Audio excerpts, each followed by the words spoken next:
Voilà, je me présente, alors je suis Michael et je suis pasteur aujourd'hui. Je prêche l'évangile, mais j'aimerais juste revenir un peu en arrière parce que je veux désacraliser quelque part avec vous le pasteur, le pastorat. Moi, j'ai pas toujours été comme je suis aujourd'hui. J'ai plutôt un arriéré compliqué, difficile, et c'est de ça que je veux parler avec vous aujourd'hui. Alors que je suis né dans une famille qui n'était pas chrétienne du tout, avec aucun arrière-plan religieux. Moi, je suis venu à l'Évangile avec ce que j'appelle le livre magique, la Bible de ma grand-mère, qui a été comme pour moi une révélation parce que j'avais un caractère assez intempétueux. Moi, j'ai grandi avec un manque d'amour, un manque d'amitié de la part de mes parents. Donc, je me suis renfermé sur moi-même avec un problème aussi de personnalité. Je ne savais pas qui j'étais, d'où je venais, où j'allais, ce que je faisais là, en fait, pour finir.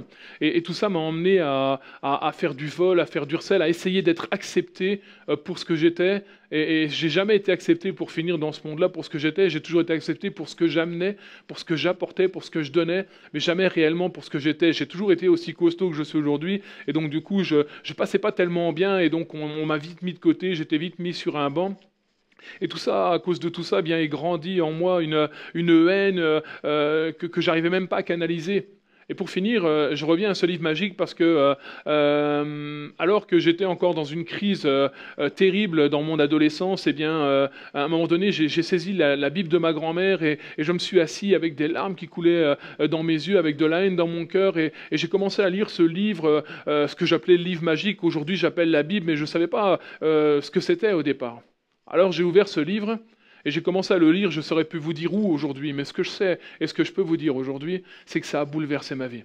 C'est que l'action de Dieu au travers de ce livre qui est la parole vivante, et c'est pour ça que j'aime l'appeler encore aujourd'hui la parole vivante, c'est qu'elle a bouleversé ma vie. Elle a changé mon cœur, elle a juste retiré tout ce qui était haineux en moi, tout ce qui me pourrissait la vie, j'ai envie de dire, pour m'amener à comprendre, à savoir et à reconnaître eh bien, qui j'étais, d'où je venais et où j'allais. Toutes ces questions existentielles que j'avais dans mon cœur, mais auxquelles j'avais jamais trouvé de réponse et qui m'avaient conduit toujours de plus en plus bas.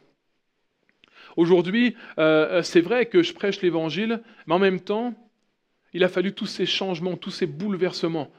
Je l'ai dit, j'avais un gros problème d'identité, mais en même temps aussi un problème de pornographie, des choses qui étaient liées, qui me liaient et dont je ne pouvais me séparer moi-même, dont je ne pouvais me délivrer moi-même.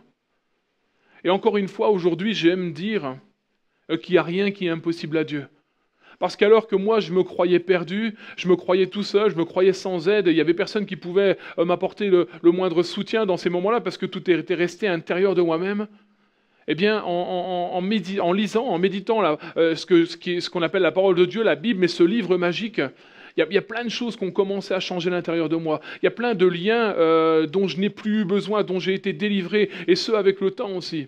Mais il y a une chose exceptionnelle, c'est qu'aujourd'hui encore, alors que nous sommes en 2016, après Jésus-Christ, eh bien, la Bible a toujours cette même efficacité, la parole de Dieu a toujours cette même efficacité. Et pourquoi ? Parce que ce n'est pas juste un simple livre, mais c'est la parole de Dieu.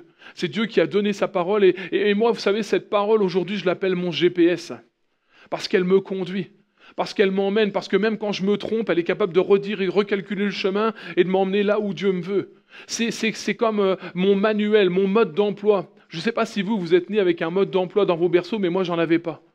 Et il a fallu que j'essaye de comprendre comment marchait ma vie, comment allait ma vie, comment je devais fonctionner. Pour finir, en ouvrant ce livre magique, en ouvrant cette Bible, eh bien, j'ai trouvé le mode d'emploi pour ma vie. Comment ça fonctionnait ? Comment elle fonctionnait, cette vie que j'avais, qu'on m'a donnée, dont j'ai hérité ? Eh bien, j'ai pu découvrir comment ça fonctionnait au travers de la Bible. Et moi, je vous engage aujourd'hui, alors que vous êtes jeune, vous savez bien, je ne suis pas très vieux, mais en même temps, il y a eu tellement de choses qui sont passées à cause de la Bible, grâce à la Bible, grâce à Dieu. Je vous engage aujourd'hui, à vous qui allez regarder cette vidéo, à vous qui allez peut-être simplement zapper dessus, eh bien, à prendre une Bible et à commencer à lire. À vous dire qu'aujourd'hui, il y a encore des choses qui sont possibles, que dans la situation dans laquelle vous êtes, c'est pas perdu, qu'il y a de l'espoir. Et pourquoi il y a de l'espoir ? Parce que son nom est Jésus. Parce qu'aujourd'hui, il est vivant et il veut vous bouleverser aussi. Il a ce désir pour vous. La Bible dit qu'il a un plan éternel pour votre vie, mais il suffit juste que vous puissiez commencer à croire et entrer dans ce plan. Voilà, soyez bénis.